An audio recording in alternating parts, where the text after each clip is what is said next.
What is up, my tribal people? Welcome back to another episode clip of Pree Da Podcast. And just a reminder that these are only shortened clips. And if you want to listen to the full episode where we talk about way more, make sure you click the first link in the description below. Or alternatively, you can type in Pree Da Podcast on all your audio listening platforms. And if you want to keep up with what goes on behind the scenes, make sure you follow our Instagram at Pree Da Podcast. And now with that out of the way, I'll catch you guys on the other side. At the end of the day, if they don't give the cosign or the clear through, that's just how history's been turned out. So do we not count the Nollywood short films or the Nollywoods as black cinema?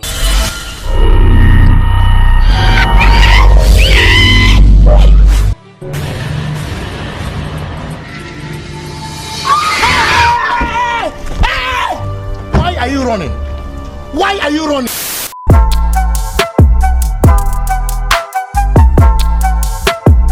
You are now listening to Pree Da Podcast with your host, Majaro. Welcome back to Pree Da Podcast. You guys already know what I'm going to say. Make sure you like, comment, subscribe. Because we're trying to get to 100 subscribers before the end of the year. And by sharing this with your friends and family, that goes a long way in helping us do that. And now, let's get into it. So once you finally got, your foot into the door, your toe into the door, what would you say has been your most challenging moment so far? Well, two probably productions I worked on. So I worked on a production about lockdown. Okay. While we were in lockdown, which was quite difficult. Just mentally, ethically, it just was very morbid. It felt very, purge and doomsday. And it was like right at the time when everything was just COVID. Boris is in hospital, different parts of the world are getting different variants. It was like a whole kind of like ripple effect, just like the numbers rising, deaths rising. So that was quite difficult to work on, very sensitive situations. So I'd say that was a really difficult project to work on. I'm guessing you had to get tested like every single day, right? Well, we was working from home, so that was the first job I did remotely. So working from home, we did a few. This is before the test. Oh shit! This is like breakout. This is literally the beginning. Like this is before tests. Like we didn't even really know what was going on since before we had the antigen tests. So or anything like that. So yeah, it was really fresh. I think towards the end of my time working with it, that's when we started to get the test kits and stuff. But at the beginning, we didn't even have all of that, so it was more about like PPE and just trying to keep distance and all those kind of regulations. So that was quite difficult. And yeah, like obviously, like working from home, it's like my desk is in my bedroom, so it's like when you sleep and when you work became the same thing, and then you're working on lockdown. Everything became very Inception.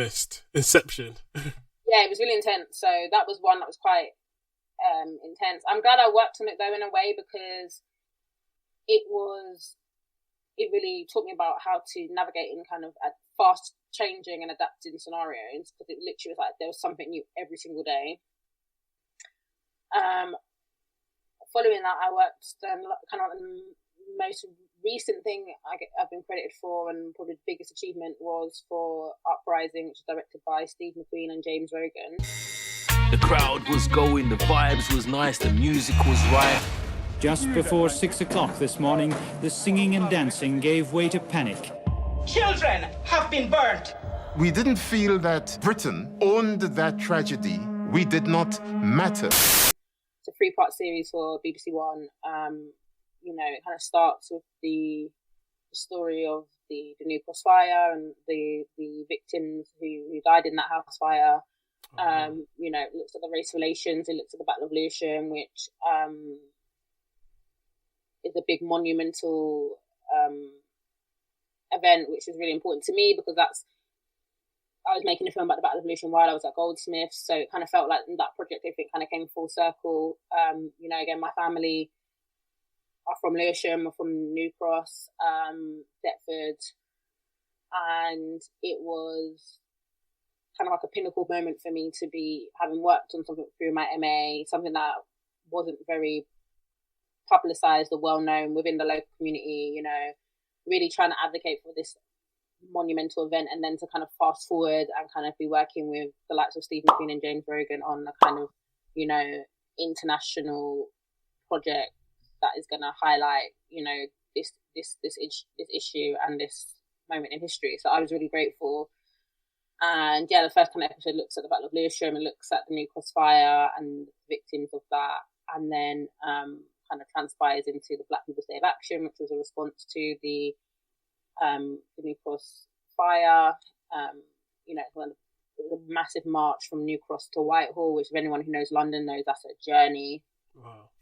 They did it on a Monday, disrupting kind of day-to-day life. It was a big event, and what I thought was, Uprising really tried to kind of look at this connection between, you know, kind of the hostility in 1981 to these different events. And, you know, it goes from that through to the Brixton uprisings of 1981. And the summer, what then led to the summer kind of uprisings in the likes of areas like Toxteth and, you know, Birmingham, different parts of the country, again, kind of rising up against, you know, racism and fascism, and, you know, Thatcher's in power, and it was, you know, Charles and Diana are getting married. It was like a whole interesting... I feel like every time period has, you know, a watershed moment like that, whether people have literally just had enough. You see the government do a madness, you know, you start protesting, and obviously, you know, just raging against the machine. Like during, obviously, the Black Lives Matter, during COVID, you know, the lockdowns, that was another watershed moment back in, I think, 2010. When we had like all the London riots and stuff like that. Yeah, and we looked again. We made links to that as well. And what I thought was important was, again, making it, you know, in 2020, you know, when it was the, like, you know, the Rouse Feeling, when it was, you know, George Floyd. When we're looking at what I feel like was interesting was one of my main struggles with that period of time was people coming to me being like, oh, how is this a British issue? What happened to George Floyd? It's an American issue. What's happening in America with predominantly black men being shot by the police is an American issue? And I was like reeling off names, you know what I mean? I'm reeling off Mark Duggan, I'm reeling off, you know, Trayvon Martin, I'm reeling off all these different names, Kevin Campbell, all these different names, and I'm like, hold on, what are we doing? Do you know what I mean? So it was interesting to be making an uprising during that period of time as well. Where race was at the forefront of conversation once again. And it was really interesting to see the crossovers of, you know, like the BLM March versus the Black People's Day of Action, and the responses and just the similarities of it being very similar. For me, that working on that documentary is probably like my biggest achievement in television, because, like I said, I got to kind of see my family's history, or, you know, my personal history, televised, being represented on BBC One prime time slot. It was amazing. We've had a great response from it. I've worked on a few things about race where we, you know, we get the odd Twitter troll and things, and we've not really had much of that. So to get such a good response to, you know, win a Bafta. Hold up, wait a minute. Wait, hold up. Wheel up the thing. You just casually just say, you know, I just, you know, won a Bafta. What was that like? So yeah, it was the first. I believe it was the first Bafta for. So it was the best factual series. I believe it's the first factual series about Black history to win that award. So we're really happy about it. It's been great. It was amazing, predominantly for the victims. They all got to go to the ceremony and things. A lot of our contributors got to, you know, have that moment and really finally, you know, have their voices heard. It's still an ongoing. It's a unfinished case. They've never got justice for those.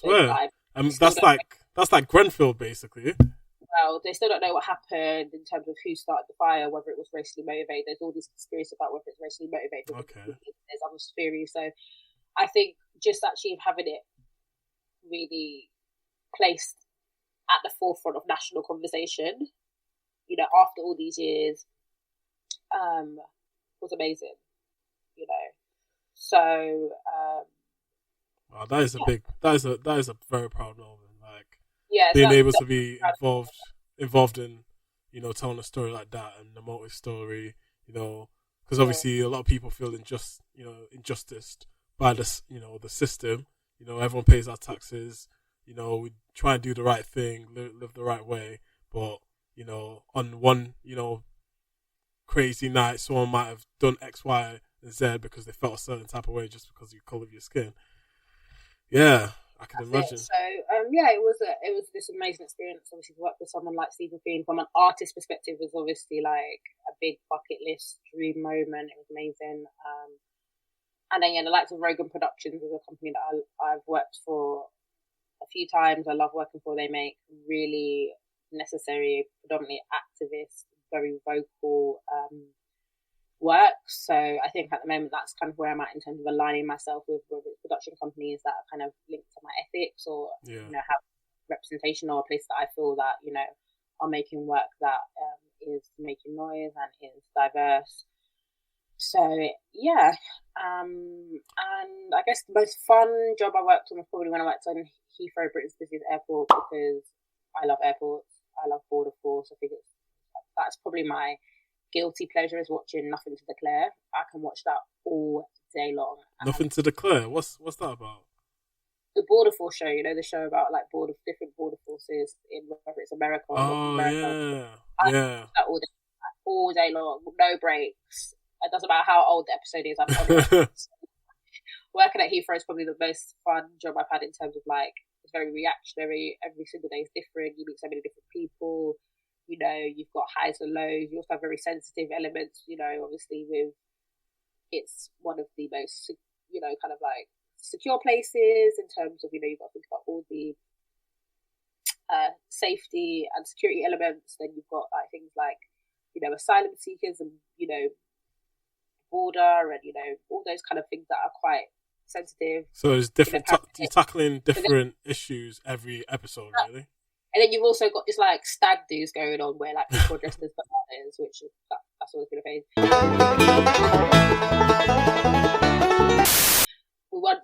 I remember us interviewing a witch. That was cool. When I say witch, like she was proper dressed in a whole kind of like hat, wand extravaganza. So things like that is just great. Celebrities coming through, the whole of the Arsenal team coming through. Right, that's it. Alex Ferguson was in Heathrow. I nearly passed out as someone who's been brought up as a Man United fan.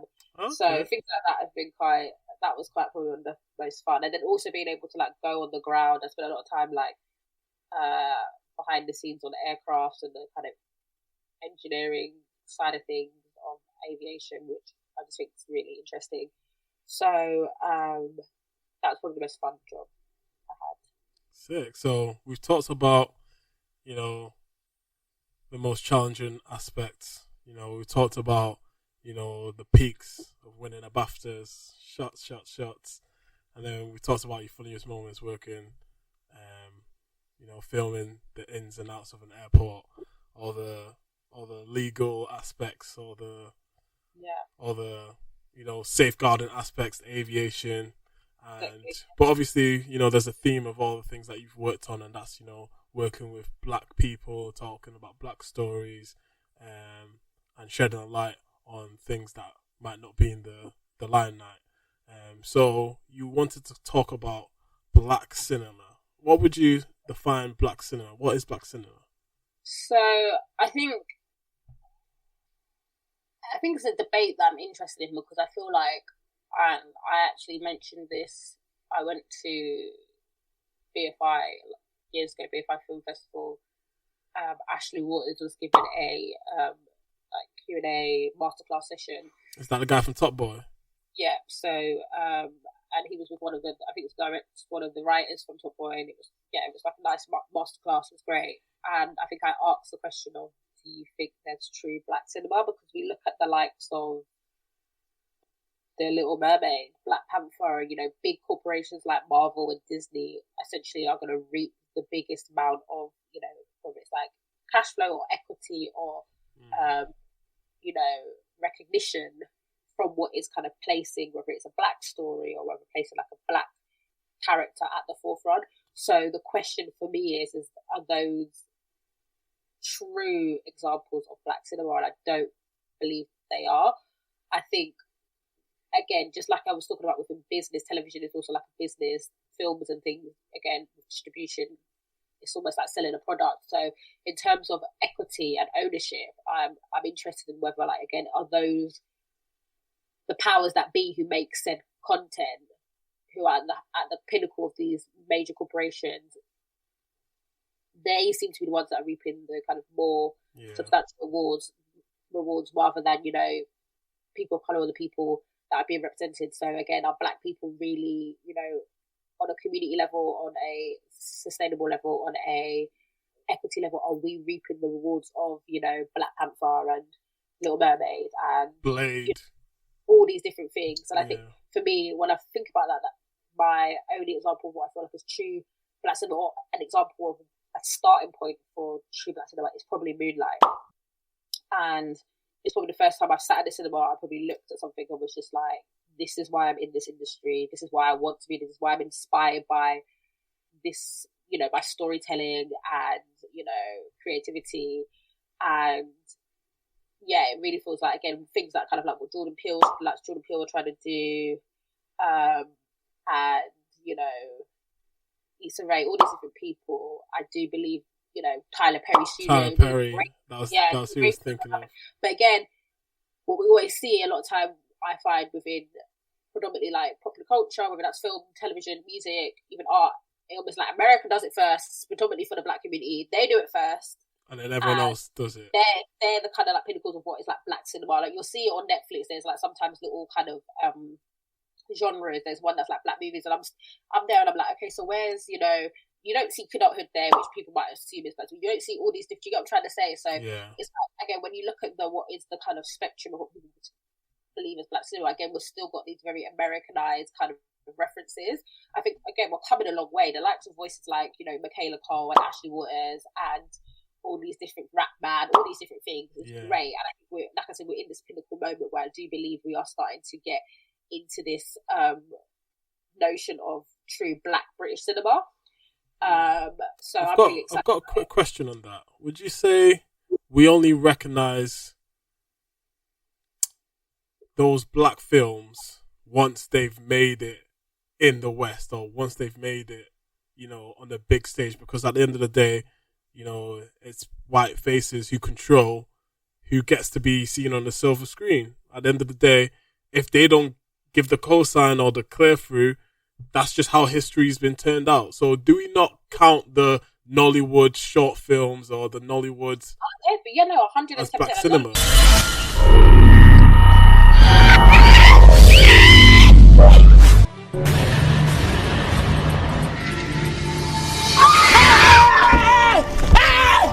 Why are you running? Why are you running? Black cinema. It's a great example, actually, because Nollywood is, I think, a really good example of, and Bollywood are good examples of, you know,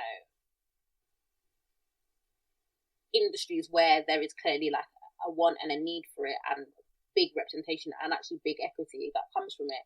I think from a British perspective, what I'm interested in is kind of, again, don't get me wrong, I love me the Top Boy. I love me all of these kind of different Blue Story and that. Blue Story, we were doing all that, but there is an element of us trying to move away from the struggle stories, the struggle stories. I would, you know, I think Chewing Gum was a great example. Michaela Cole's Chewing Gum, I felt like was, you know, good. Beautiful, in terms of, you know, hilarious story making. It was really like exciting. And like I said, it wasn't just, there was obviously nods to obviously political issues as you do, but it was very much like, I feel like a fresh, something that was exciting about. And yeah, again, like there are a lot that is coming out that I feel like, you know, in terms of content is, you know, positivity, in terms of whether it's like Black filmmaking or Black cinema. So would you count the new film that's coming out, The Warrior Queen? Would you count that as Black cinema? Again, we've got, you know, it's just hard because it's like, I guess it's just a debate, and this is what I'm trying to say. It's not me saying that it's not Black cinema. It's me saying, looking at the intricacies of what is true Black cinema in terms of, because it comes to catch-22. We love it, we want it. We're not saying we don't want to do it. We don't want those companies to be doing X because they should be. because we need, you know, little black boys to see Black Panther and be like, oh, I can be a superhero. We need that kind of representation, you know.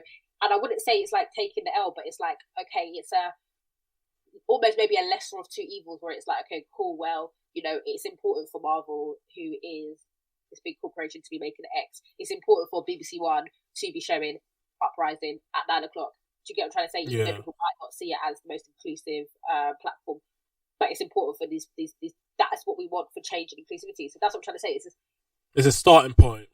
It's a starting point, but then in terms of, I think what I'm interested in is about how can that be given back, or you know, be put back into the black community. And I think that's where, in terms of equity, things is lacking. So I feel like we need to get to a stage. Where, like you mentioned, we've got a Tyler Perry. So that's one black producer who has a production company who does it from A to B, who works on his project. And then we'll get another one later down the line. And, you know, maybe Tyler Perry passes his studio onto his family or his sons or someone that he trusts. And then we slowly start building an industry where it might be, you know, it's one of them where you might get an industry where it blossoms and there's a little sector, a little black sector where it's got, you know, okay, this is the black films made by black people, right? And then we start broadening out and it starts growing over generations where it becomes part of the infrastructure and the whole, you know, entertainment industry. So you're not just being typecast like actors and say, oh, you only do black films. Or, for example, oh, you only work with black, you know, production teams. Now it's like, okay, it's part of the fabric and everyone's involved. And I think that, like I said, it's starting to happen. Like, there are a lot of companies that are, you know, black facing, or you know, run by predominantly black people or people of color, that are starting to like really shape what is being made on broadcast television, which is amazing. I just think, we're just in a period of like really, it's a one end, a daunting period, like we've spoken about. We've got probably the highest, you know, whether it's like economic crisis going on at the moment. We've got, you know, so much change, some questionable people in positions of power in the government. We've got all this stuff kind of going on in our kind of very immediate political landscape, but also with that, you know, breeds, you know, space for change and for adaptation, which I think, you know, is it's very important. So I'm excited. I'm still, you know, I've had ups and downs within the television industry and the creative industry, moments of doubt, which I think happens in all artists in terms of whether this is what I want to do. You know, a lot of my friends are out here doing up heads of PwC and Goldman Sachs, and I'm still doing up, you know, my little kind of like side job with, you know, trying to like climb. So it can be hard as a creative to kind of see the end of the tunnel, or like what you're actually doing. But I would just always say, obviously, to continue persevering. I think our society in general, you know, thrives on creativity, thrives on the arts. And I think, it can only just get, I don't want to sound vague by saying it only can get better, but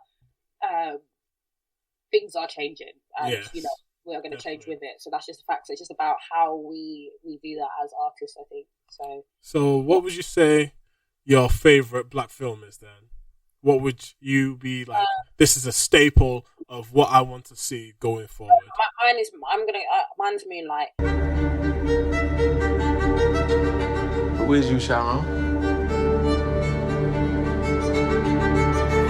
For a long time, try not to remember.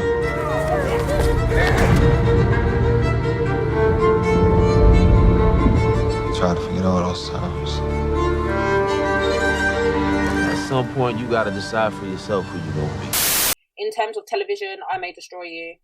I May Destroy You is just, in terms of America, I May Destroy You and Moonlight.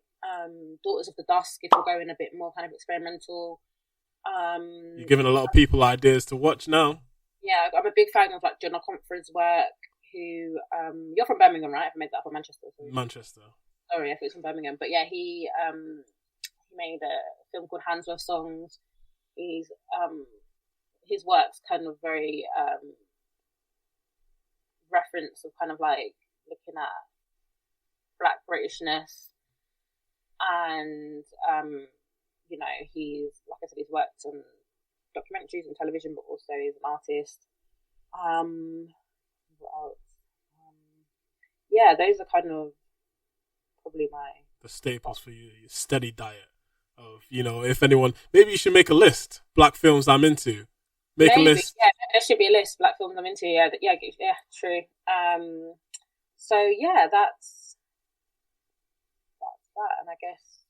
So, before we head out or we wrap up, what would you like the people to know? Any new projects you're working on? Any, you know, secret productions you're into? Well, I can't talk about everything, but yeah, I'm currently more interested in drama, so that's what I'm doing at the moment. More scripted projects, which, like I said at the beginning of my adventure in television, was what I initially wanted to get into, but like I said, the powers that be didn't really allow it at the time because of my CV. So now I'm trying to like segue and do more stuff in drama. So I've been helping out with some independent films, with friends, a lot of that kind of running the film festival circuit. I'm guest lecturing, so I guest lecture at the University of Reading. Jeez. So is that so you come down like how often? Like I normally do like kind of like a 4-week workshop each term, but I'm trying to make it into a bit more of a permanent thing. So they're kind of experimental film workshops. I'm also trying to integrate Black British contemporary art theory into syllabus or what I'm doing. So that's still very early days in those talks. And then the kind of next thing that's definitely concrete is I'm working with a organisation called Queer Circle to produce a programme of kind of archive sessions. It's like adult learning sessions based in Greenwich, South London, and it's going to kind of be. I'm still very much working on the logistics of how the sessions will work, but I'm looking at kind of looking back at Black archives and creating responses to them and starting discussions and conversations. So that's something I'm working on developing at the moment. So a few different things, and then the yam will be back. The yam is bubbling. The yam is always there. So some yam work will definitely be produced during Black History Month. If you haven't followed Nacheal already on Instagram, she's active. So if you want to follow her stories, all the wacky adventures she's into, all the commentary that she gives, definitely stay tuned to her Instagram. It's definitely interesting. You literally, I'm on it every single time I find something new. I'm informed on some subject or the other. My mum calls me Malcolmisha, so sometimes a bit of like me ranting and talking. She's definitely told me I'll be doing too much sometimes. So yeah, I don't know. I don't know if I'm trying to wheel it in. Probably not going to do that. But so expect a lot of yam, bit of makeup, selfies, travel, and the odd rant at the Tories' expense. Well, thank you for coming and, you know, gracing us with your presence. You guys have been listening to Pree Da Podcast. I'm your host, Majaro, and I'll catch you guys in the next one. Peace. Said I wake up every morning, pray to God that I'm fixing up. Hope I'm never slipping up. Hear the money calling, need my peace to start getting up. Feeling like I'm blessed, but it came with a bit of luck. Feeling like you're stressed, then the tension starts to fill you up. Need an intermission, yeah, they ain't the same lane as us. Come from different sticks, yeah, they're not the same range as us. They cop the pleas and top of teas, they're not hitting range with us. Keep